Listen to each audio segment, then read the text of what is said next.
The war in Ukraine has been raging on for a week now. We'll give you the latest on the sanctions, the refugee crisis, and how you can help at home. LA's race for mayor is picking up. We'll have the latest poll and we'll break down who's in the lead. And USG elections concluded last night. We sat down with the new president-elect and talked about her plans.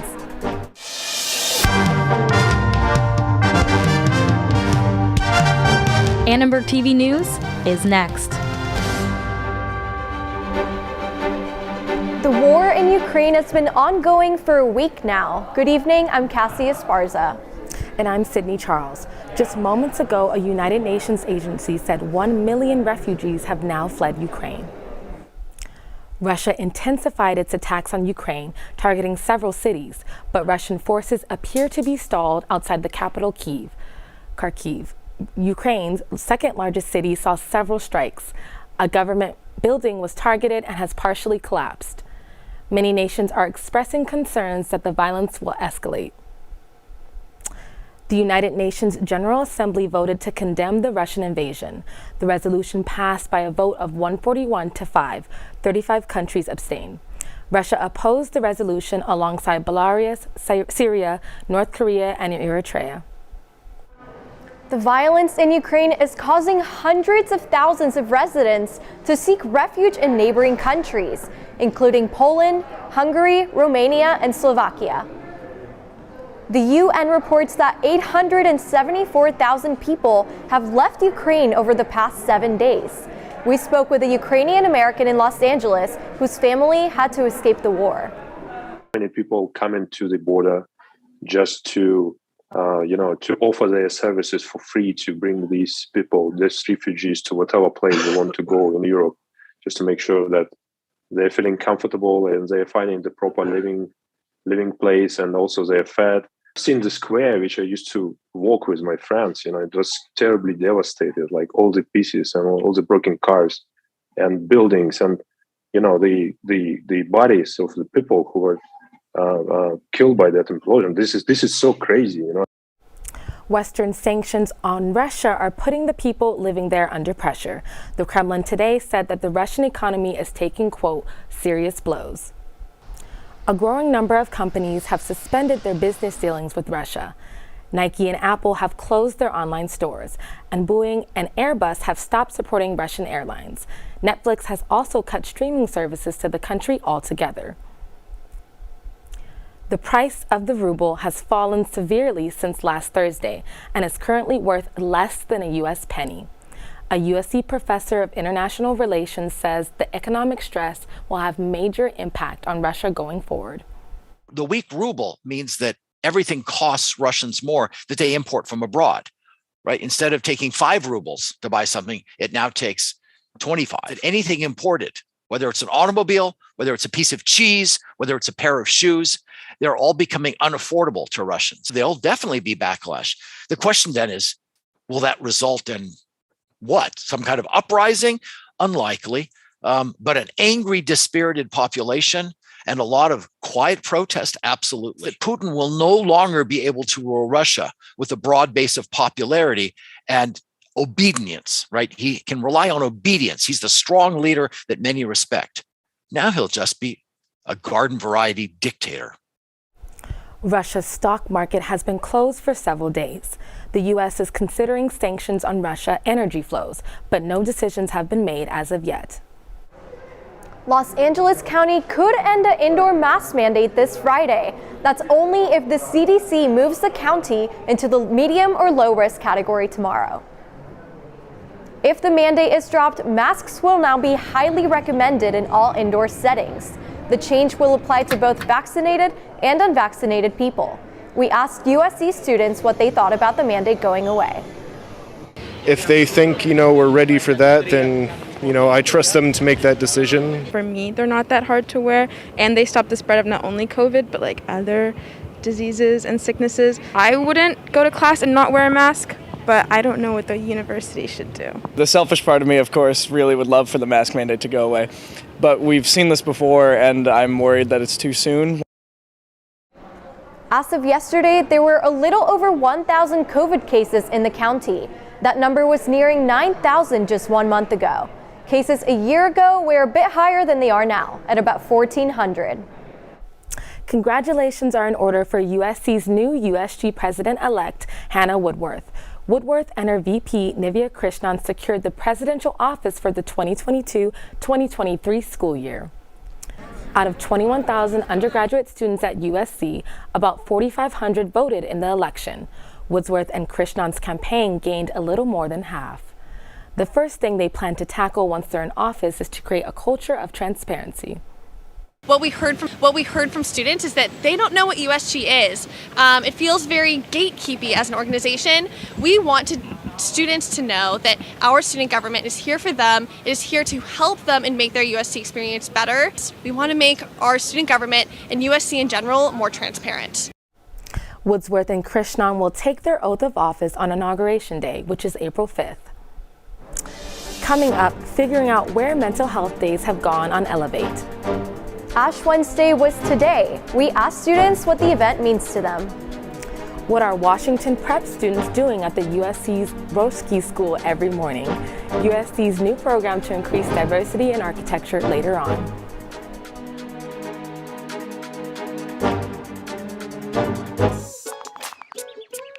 Worried your friend's struggling but don't know how to reach out? You could say how are you or get a fake tattoo. You could ask with an app if it works for you. You could write them a text or knit them a sweater. If you can't be together, you could write them a letter. Whatever gets you talking.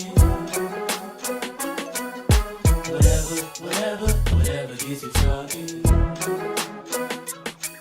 You could chat on the game, kick off your flip-flops. You could ask on your couch while you binge watch. However you do it, you gotta ask a friend. And if they don't share, you can ask again.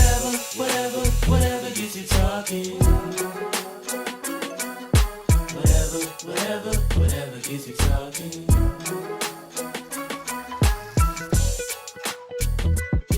There are a lot of ways to reach out to a friend about their mental health. Learn how you can help at seizetheawkward.org.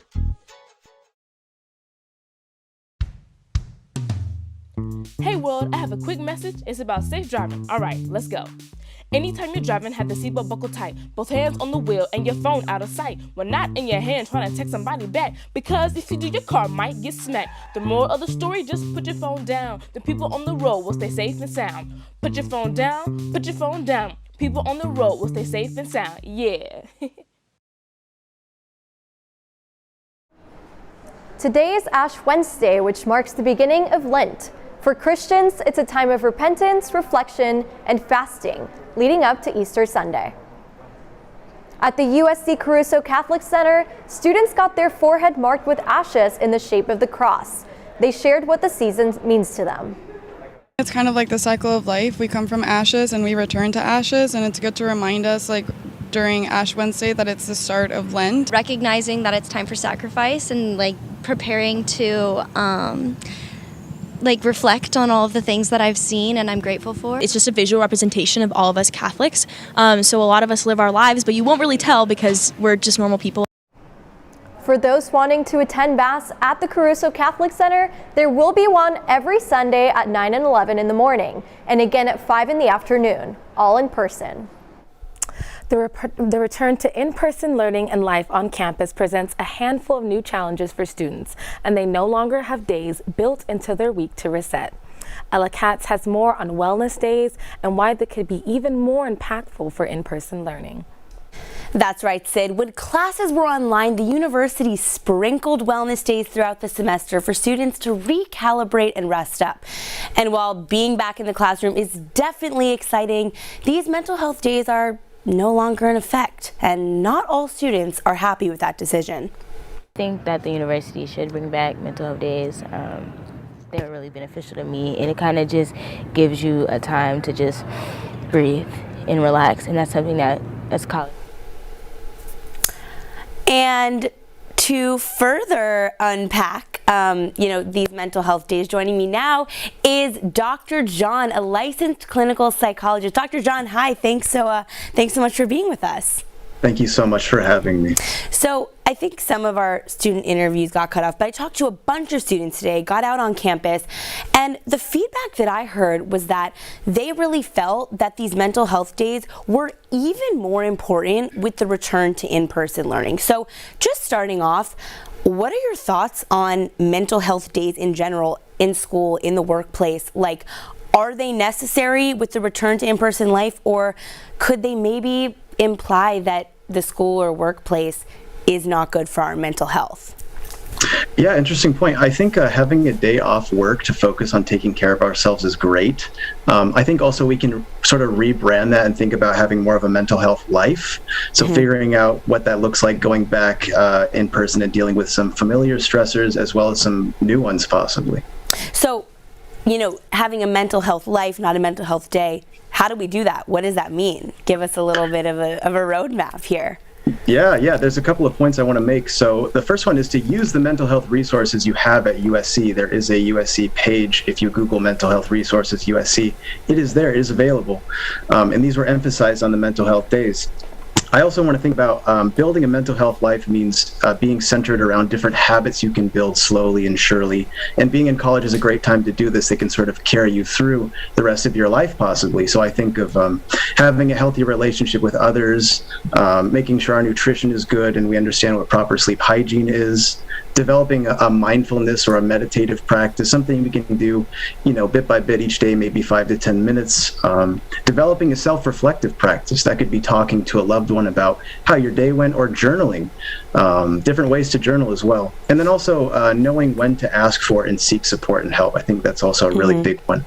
Absolutely. I mean, I think with, you know, a mental health life, one thing I've learned is like it's really not a one-size-fits-all solution. So for me, like you said, the reflectiveness, the journaling has been fantastic. But I do think it's, you know, really increasingly important for students to know what works for them, especially, you know, with everything going on in the world, in Ukraine and elsewhere. But Dr. John, this was such a pleasure. Thank you so much for your time. Hope to have you back soon. Hey, likewise. Thank you much for your time. Be well. Bye.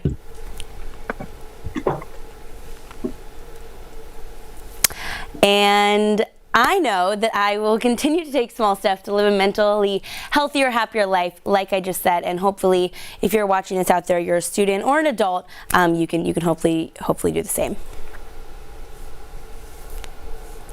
I know that when I walked outside today, I was met with a lot of heat. I was burning up. Lupe, can you tell me if I'm going to be burning up for the rest of the week here? Hey, Sydney. No, you are not going to be burning up. Listen, there's actually a couple of changes coming into the forecast, but your current conditions right now, if you take a look at this, 69 degrees, not too hot, not too cold, still, you know, somewhere around there. But if we're looking into your 5-day forecast, like I said, there's changes coming further into the week. Tomorrow, Thursday, a high of 60 with like a low of 50, cloudy, sunny here and there. Look into Friday, look at this. 80% chance of rain, 59 of low of that. But if you go into the weekend, there's no rain anymore. We go into 57 on Saturday, 62 on Sunday, and then back to the school or work week, 68. To my fellow Trojans out there, I know it's midterm season. You got this, keep going. And as Hannah Montana once said, you get the best of both worlds living here in LA. But that's all for me here with the weather. Let's toss it over to sports and see what they have going on. Arizona dunked all over USC last night at the Galen Center.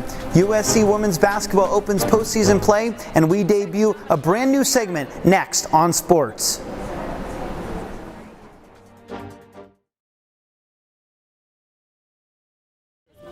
Leaving hot coals improperly extinguished can cause a wildfire. Hey guys, it's Smokey! It looks as if Smokey is going to use the drown, stir, drown and feel technique. After the first drown, a good start.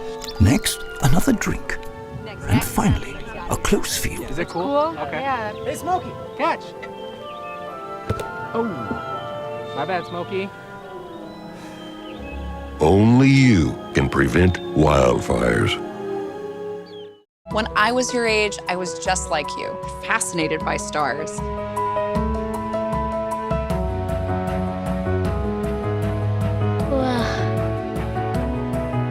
But now I get to search for life in the universe. And who knows, maybe life is looking for us too.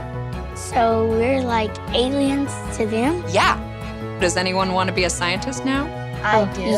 Awesome. We need more girls in STEM. Maybe we can find aliens.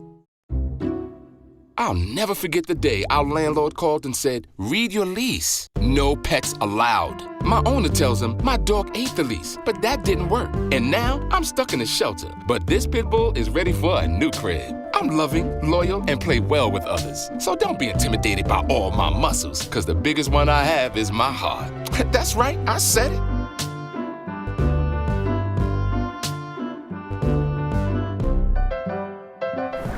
Welcome to ATVN Sports. I'm Sam Reno. And I'm Eli Kleimann. USC lost to number 2 Arizona last night, 91-71 in the final game of the regular season at the Galen Center. The win gave Arizona the outright Pac-12 regular season title and number 1 overall seed in the tournament next week. Arizona was led by likely Pac-12 Player of the Year, Benedict Mathurin, who had 19 points, 5 rebounds, and 6 assists. The Wildcats held a lead of over 30 points in the second half and dominated USC on both sides of the ball. Andy Enfield on the loss. Well, our three leading scorers started out 3 for 23 from the field. And you can't win like that. You're not going to beat anybody, let alone Arizona. They looked like the second-ranked team in the country tonight. They really played well. The Trojans finished the regular season Saturday at Pauley Pavilion against UCLA, and USC needs to win in order to clinch the 2 seed in the Pac-12 tournament. Sam, what are the keys for the crosstown showdown? Well, simply put, your stars have to play better. You heard from Enfield as much. 3 of 23 from your 3 leading scorers, that's not going to cut it. Max Agbankpolo, all respect to him, cannot lead your team in scoring if you want to take down UCLA. You need the Boogie Ellis that was putting in 21 points against Arizona State or Washington State and hitting game winners. You need the Isaiah Mobley that before that injury looked like a serious Pac-12 Player of the Year contender, or the Drew Peterson that's been taking home multiple Pac-12 Player of the Week awards. You didn't get anything close to that from any of them last night. You need one of them to step up and hit big shots. It felt like a couple times last night they had that cut to 11 or maybe 9 points after a little 3-0, 5-0 run, and the ball would find them behind the arc and they couldn't hit that shot to really get them back in the game and get that crowd re-energized again. I know I stood up a couple times, had that 3 signed up, only to sit right back down. With all respect to USC, that game was never close. Like, there was no chance. Like, once we got to that 12-minute timeout, the game was over because USC did not come out with the energy it needed to win. They better come out with that energy that they beat UCLA with last time at Pauley Pavilion, or the Bruins will run them out of the building. USC has 2 quality guards in Drew Peterson, Boogie Ellis, but they never play well on the same day. And honestly, they got schooled by the best player in the conference last night. Benedict Mathurin also has the best name in the conference and is going to be the best player of the year in the Pac-12 conference. Absolutely. We'll find out if this USC team is up for it when they play UCLA with a right for the 2 seed in Las Vegas next week. But we are now less than 10 minutes away from tip-off in Las Vegas, where USC is set to begin opening round action in the Pac-12 tournament. The 10th seeded Trojans are taking on 7th seed UCLA with a spot in the Pac-12 quarterfinals on the line. The Bruins got the better of the Trojans in both prior matchups this season, picking up a pair of dominant double-digit victories back in January.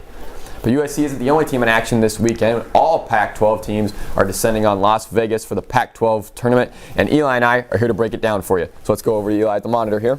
So here we go. We have our picks for the weekend. Sam, do you want to explain what we got for this contest? So everybody does the bracket, right? You pick who's going to advance, you pick the winners, but we're not an ordinary news show. We do things outside the box. So we're going to draft all 12 teams. We got a point system here. Point for a victory. Your team gets an upset victory, that's another point. You make the semifinals, that's 2 points. You make the finals, that's 3. And you make it all the way and win the title, that's 4. And we did a little contest earlier. I won the first pick, as you can see. I'm going with Stanford. It's as simple as that. You got Haley Jones, you got Cameron Brink, Pac-12 Player of the Year, Pac-12 Defensive Player of the Year. They're 16-0, and that doesn't even scratch the surface of the talent on this Stanford team. I'm rolling with the defending champs. Best team in the conference. I'll take the second best team. I'll fly high with Oregon. They have USC transfer India Rogers. They have Tahina Pau, the 2 best guards in the conference for a duo. They have Naira Sabali, the big. Oregon looks great. They almost beat Stanford a couple weeks ago. They could do it this time.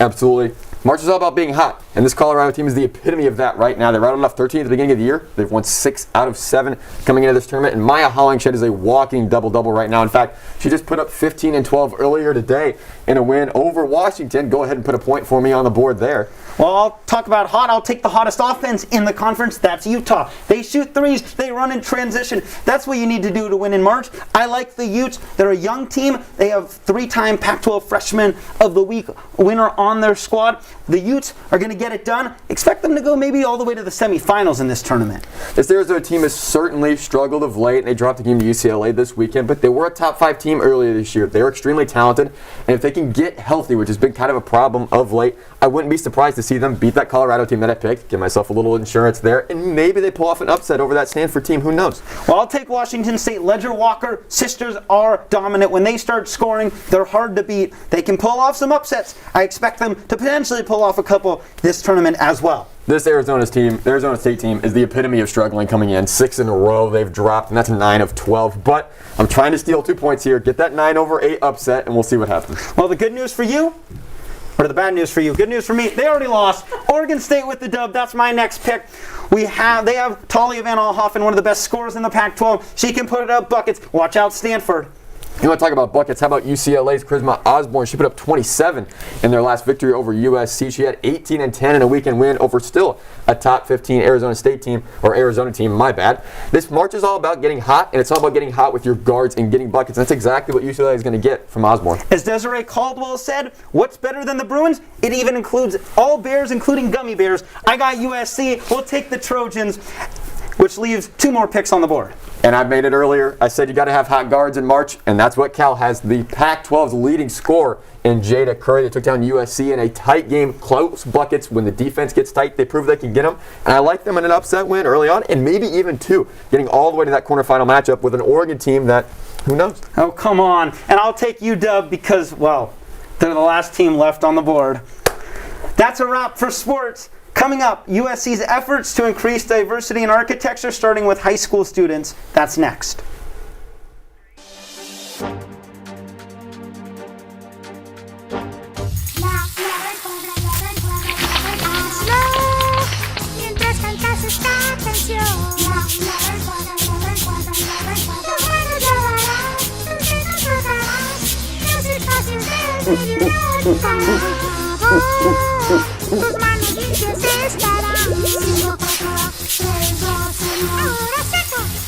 Lávate las manos por 20 segundos como Elmo. Hay algo especial acerca de este lugar. Se siente como un hogar, una sala debajo del cielo y los árboles. Rodeado de aire fresco y la naturaleza. Todo aquí para que lo disfrutemos y para que lo cuidemos. Tenemos la responsabilidad de cuidar de esta tierra que llamamos casa, de preservarla para las generaciones que vienen. Cada acción pequeña contribuye para un cambio mayor y cada uno de nosotros podemos hacer la diferencia. Hay algo especial acerca de este bosque. Es un lugar donde se hacen recuerdos y juntos podemos preservarla y protegerla.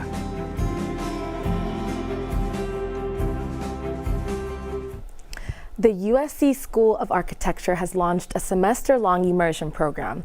The ALAP program aims to further the university's diversity, equity, and inclusion efforts. South LA high school juniors will work with professors and USC students to explore interests in this field. The initiative is set to combat the lack of diversity in this field, as fewer than 5% of architects in the U.S. are Black or Latinx. The program is designed to foster a connection between the university and its surrounding community by developing a strong mentorship between students. We look at the broader profession of architecture and then narrow that down to architecture education. We're encouraging them to create a sense of belonging on campus, which is also really important for college going, to feel connected to a space that you belong here, you are welcome here. Matchison says she would like the program to expand its efforts to include more local high school students in the future so that Black and Latinx students can see themselves represented in the architecture field. That sounds so amazing. I really wish I had that around, Cassie, when I was in high school. I know, that's such a great program and such a way for local high school students to get connected to USC. Thank you guys so much for watching Annenberg TV News. From everyone here at Annenberg Media, I'm Sydney Charles. And I'm Cassie Esparza. For more coverage, watch and subscribe to our YouTube channel at youtube.com/Annenberg Media. This was such a great show, and I'm so glad you joined us tonight. Good night.